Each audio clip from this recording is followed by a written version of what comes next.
5 भागे 5 यानी कि 1 भागे 5 यानी कि 1, 1 भागा 1 यानी कि 1। लेकिन ये एकदम गलत आंसर है, इसका आंसर 1 नहीं होगा। क्या होगा चलिए हम आपको बताते हैं।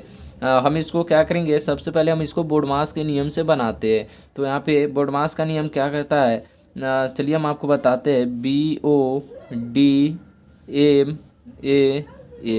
बी से होता है ब्रैकेट, ओ से होता है ऑफ, ऑफ यानी कि गुना होता है, डी से होता है डिवीजन यानी कि भाग होता है, एम से होता है मल्टीप्लाई यानी कि गुना होता है, और ए से होता है एडिशन यानी कि जोड़ होता है, और ए से सब्ट्रैक्शन यानी कि घटाव होता है।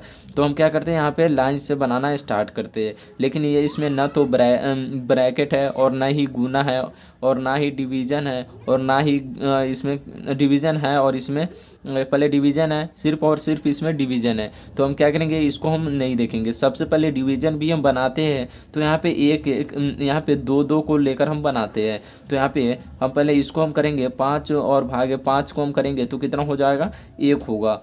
ये सब आप सभी को पता होगा। और यहाँ पे फिर कितना बच जाएगा, यहाँ पे हम सभी को एक साथ नहीं करेंगे, तो यहाँ पे कितना होगा, फिर 5 बच जाएगा, फिर भागा, फिर इधर 5 बच जाएगा, तो यहाँ पे 5 लिखेंगे। अब हम क्या करेंगे, फिर से इस दोनों को हम क्या करेंगे, यहाँ पे सॉल्व करेंगे। तो यहाँ पे कितना हो जाएगा, 1, और ये भागा में, तो इसको हम क्या करते हैं, बटा में लिख सकते हैं। ये भी इस तरह से भी हम भाग को लिख सकते हैं। उसके बाद में इधर बच गया कितना, भागा 5।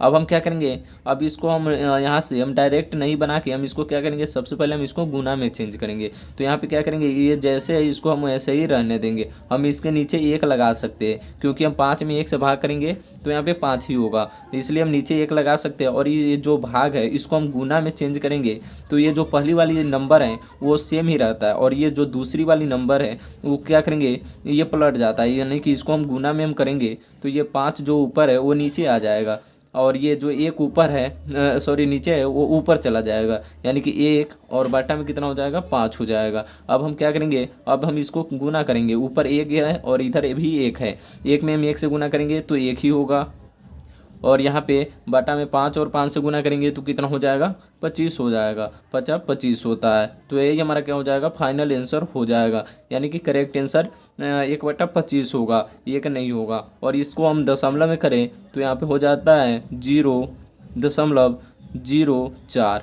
ये भी हमारा क्या होता है, राइट आंसर होता है। तो आप या तो इसको भी मान सकते हो या इसको भी मान सकते हो, ये दोनों के दोनों राइट आंसर है। इसको भी आप क्या करोगे, भाग करोगे तो इतना ही आएगा। तो इस तरह से आप क्या करेंगे, इस तरह के क्वेश्चन को सॉल्व कर सकते हो।